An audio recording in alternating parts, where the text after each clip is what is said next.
राधे राधे दोस्तों। आज की हमारी इस वीडियो में हम आपके लिए लेकर आए हैं पवित्र और चमत्कारिक मेहंदीपुर बालाजी महाराज की संपूर्ण कथा। तो चलिए बिना देर किए शुरू करते हैं। बोलिए वीर हनुमान बजरंगबली की जय। राजस्थान के सवाई माधोपुर और जयपुर की सीमा रेखा पर स्थित मेहंदीपुर कस्बे में बालाजी का एक अति प्रसिद्ध और प्रख्यात मंदिर है, जिसे श्री मेहंदीपुर बालाजी मंदिर के नाम से जाना जाता है। भूत प्रेत आदि ऊपरी बाधाओं के निवारणार्थ यहाँ आने वालों का तांता लगा रहता है। तंत्र मंत्र आदि ऊपरी शक्तियों से ग्रसित व्यक्ति भी यहाँ पर बिना दवा और तंत्र मंत्र के स्वस्थ होकर लौटते हैं।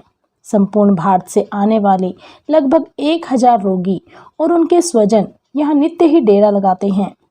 बालाजी का मंदिर मेहंदीपुर नामक स्थान पर 2 पहाड़ियों के बीच में स्थित है, इसीलिए इन्हें घाटे वाले बाबा जी भी कहते हैं। इस मंदिर में स्थित बजरंगबली की बाल रूप मूर्ति किसी कलाकार ने नहीं बनाई, बल्कि वह स्वयंभू है। यह मूर्ति पहाड़ के अखंड भाग के रूप में मंदिर की पिछली दीवार का कार्य भी करती है। इस मूर्ति के सीने के बाईं तरफ एक अत्यंत सूक्ष्म छिद्र है, जिससे पवित्र जल की धारा निरंतर बह रही है।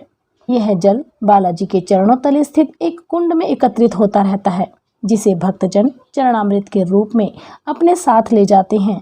यह मूर्ति लगभग 1000 वर्ष प्राचीन है, किंतु मंदिर का निर्माण इसी सदी में करवाया गया है। मुस्लिम शासनकाल में बहुत से बादशाहों ने इस मूर्ति को नष्ट करने की कुचेष्टा की, लेकिन वे असफल रहे। वे इसे जितना खुदवाते गए, मूर्ति की जड़ उतनी ही गहरी होती चली गई। थक हार कर उन्हें अपना यह कुप्रयास छोड़ना पड़ा। बालाजी महाराज के अलावा यहाँ श्री प्रेतराज सरकार और श्री कोतवाल कप्तान भैरव की मूर्तियां भी हैं। प्रेतराज सरकार जहाँ दंडाधिकारी के पद पर आसीन हैं, वहीं भैरव जी कोतवाल के पद पर। यहाँ आने पर ही सामान्य जन को ज्ञात होता है कि भूत प्रेत आदि किस प्रकार मनुष्य को कष्ट पहुँचाते हैं और किस तरह सहज ही उन्हें कष्ट बाधाओं से मुक्ति मिल जाती है। दुखी व्यक्ति को मंदिर पहुंचकर तीनों देवगणों को प्रसाद चढ़ाना पड़ता है। बालाजी को लड्डू, प्रेतराज सरकार को चावल और कोतवाल कप्तान भैरव को उड़द का प्रसाद चढ़ाया जाता है। इस प्रसाद में से 2 लड्डू रोगी को खिलाए जाते हैं और शेष प्रसाद पशु पक्षियों को डाल दिया जाता है। ऐसा कहा जाता है कि पशु पक्षियों के रूप में देवताओं के दूत ही प्रसाद ग्रहण कर रहे हैं। प्रसाद हमेशा थाली या डोने में रखकर दिया जाता है। लड्डू खाते ही रोगी व्यक्ति झूमने लगता है और भूत प्रेत आदि स्वयं ही उसके शरीर में आकर बड़बड़ाने लगते हैं। अपने आप ही वह हथकड़ी और बेड़ियों में जकड़ जाता है। कभी वह अपना सिर धुनता है, कभी जमीन पर लोटपोट होकर हाहाकार करता है, कभी बालाजी के इशारे पर पेड़ पर उल्टा लटक जाता है, कभी आग जलाकर उसमें कूद जाता है, कभी फांसी या सूली पर लटक जाता है। मार से तंग आकर भूत प्रेत आदि स्वतः ही बालाजी के चरणों में आत्मसमर्पण कर देते हैं, अन्यथा समाप्त कर दिए जाते हैं। बालाजी उन्हें अपना दूत बना लेते हैं।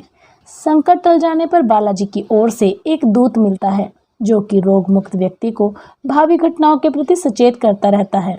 बालाजी महाराज के मंदिर में प्रातः और सायं लगभग 4-4 घंटे पूजा होती है।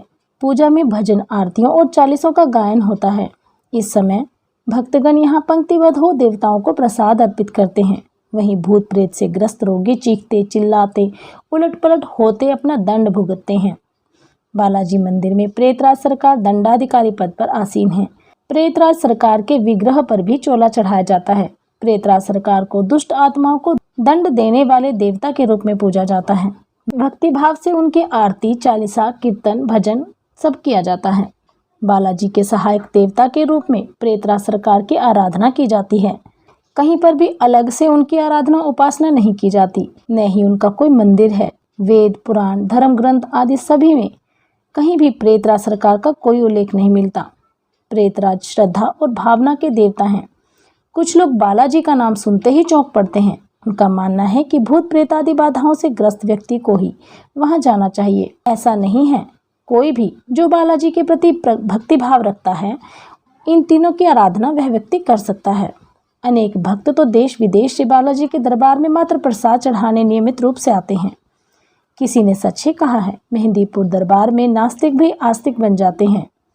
प्रेतराज सरकार को पके चावल का भोग लगाया जाता है, किंतु भक्तजन प्राय सब तीनों देवताओं को बूंदी के लड्डुओं का ही भोग लगाते हैं। प्रेम और श्रद्धा से चढ़ा हुआ प्रसाद बाबा सहर्ष स्वीकार कर लेते हैं। कोतवाल कप्तान श्री भैरव देव भगवान शिव के अवतार हैं और उनकी ही तरह भक्तों की थोड़ी सी पूजा अर्चना से ही प्रसन्न भी हो जाते हैं। भैरव महाराज चतुर्भुजी हैं। उनके हाथों में त्रिशूल, डमरू, खप्पर और प्रजापति ब्रह्मा का 5वां कटा शीश रहता है।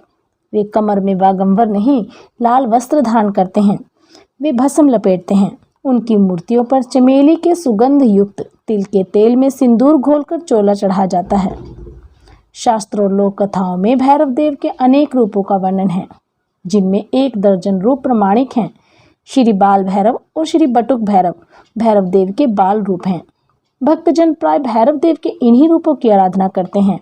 सामान्य साधक भी बालाजी की सेवा उपासना कर भूत प्रेत आदि उतारने में समर्थ हो जाते हैं। इस कार्य में बालाजी उनकी सहायता करते हैं। वे अपने उपासक को एक दूत देते हैं जो नित्य प्रति उनके साथ रहता है। कलयुग में बालाजी ही एकमात्र ऐसे देवता हैं जो अपने भक्त को सहज ही अष्टसिद्धि, नवनिधि और मोक्ष प्रदान कर सकते हैं। बोलिए बालाजी महाराज की जय। तो आइए अब सुनते हैं बालाजी महाराज की व्रत कथा। एक बार गंगा जी के पावन तट पर विराजमान श्री सूत जी महाराज से शौनक आदि ऋषियों ने निवेदन किया, हमें किसी श्रेष्ठ व्रत का विधान बताइए।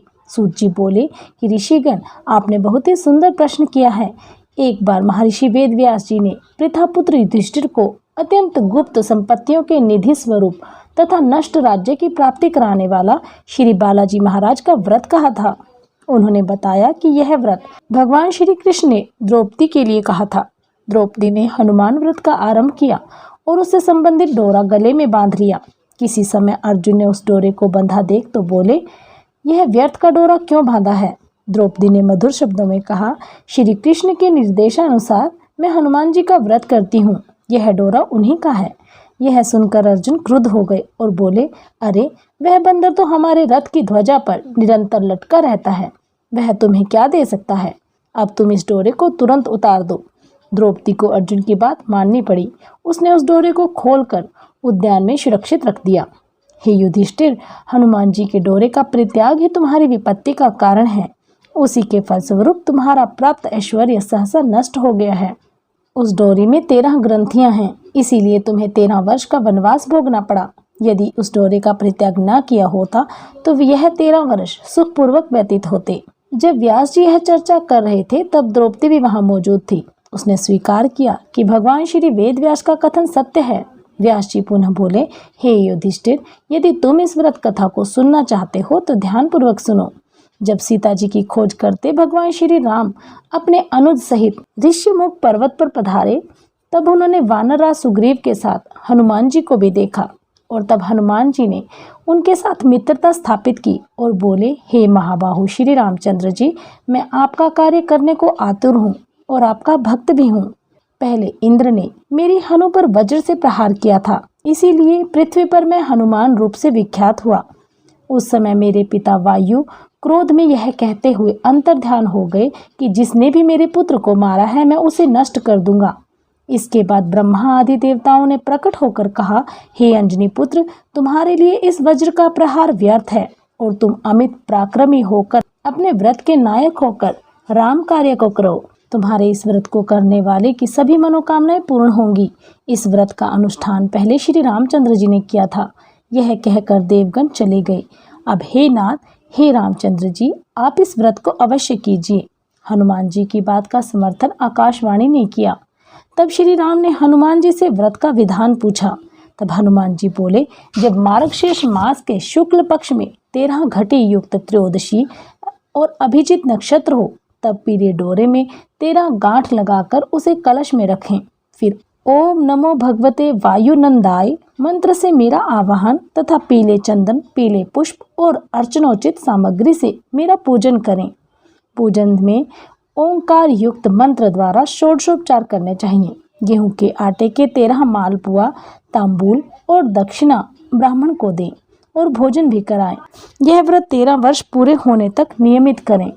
13 वर्ष बाद विधिवत उद्यापन करें। इस प्रकार हनुमान जी ने कहा। यह व्रत लक्ष्मण जी, विभीषण, सुग्रीव और श्री रामचंद्र जी ने भी किया। इस व्रत का साधन करने वाले साधक की श्री हनुमान जी स्वयं सहायता करते हैं। हे युधिष्ठिर, इस मार्गशीर्ष मास में तुम भी इस व्रत को करो तो तुम्हें राज्य की पुनः प्राप्ति हो सकती है। व्यास जी द्वारा इस व्रत की ऐसी महिमा सुनकर समुद्र तट पर रात्रि व्यतीत करने के पश्चात दूसरे दिन युधिष्ठिर ने व्यास जी के समक्ष ही द्रौपदी के साथ यह व्रत और होम ओम नमो भगवते वायुनंदाय से श्री हनुमान जी का आवाहन पूजन किया। इसके फलस्वरूप युधिष्ठिर को उसी वर्ष राज्य की पुनः प्राप्ति हो गई। इसीलिए हे ऋषिगण, आप भी इस व्रत को करके सफल मनोरथ को प्राप्त कर सकते हैं। तब उन ऋषियों ने भी इस हनुमान व्रत को किया। इस हनुमान व्रत संबंधी कल्प का पाठ करने, सुनने तथा सुनाने से सभी मनोरथ पूर्ण होते हैं। यह व्रत चारों वर्णों के लिए हितकारी है, क्योंकि इसके करने से ब्राह्मण, वेद पारंगत क्षत्रिय, ऐश्वर्य एवं अमित पराक्रम से युक्त वैश्य कुबेर के समान धन का स्वामी और शूद्र भी कृषि साधन संपन्न एवं अत्यंत धनी हो जाता है। रोगी रोग मुक्त, पुत्र रथी पुत्रवान, मोक्षार्थी मुक्त तथा धनार्थी धन संपन्न होता है। सभी अंग उपांगों सहित श्री हनुमान जी का पूजन कर ओम नमो भगवते वायुनंदाय मंत्र से 3 बार अभिमंत्रित किए हुए चंदन को अपने मस्तक पर लगा लेने से सभी प्राणी वश में हो जाते हैं। इस विधि से राजा भी वश में होता है और घर से निकलने पर विजय प्राप्त करके ही लौटता है। इसके पाठ से राजद्वार, संग्राम, सभा, व्यवहार, अग्नि, वायु आदि का भय दूर हो जाता है। हनुमान व्रत के 13 गांठ वाले डोरे को कंठ या दाहिनी भुजा में धारण करने से सभी मनोकामनाएं पूर्ण हो जाती हैं। चारों वर्णों के मनुष्यों, विशेषकर स्त्रियों के लिए यह व्रत संपत्ति प्रदान करता है। हे पवन पुत्र, हे भविष्य विधाता, हे अभिष्टता, हे श्री राम भक्त, आपको हमारा बारंबार नमस्कार है। बोलिए बालाजी महाराज की जय। बोलिए वीर हनुमान बजरंग बली की जय।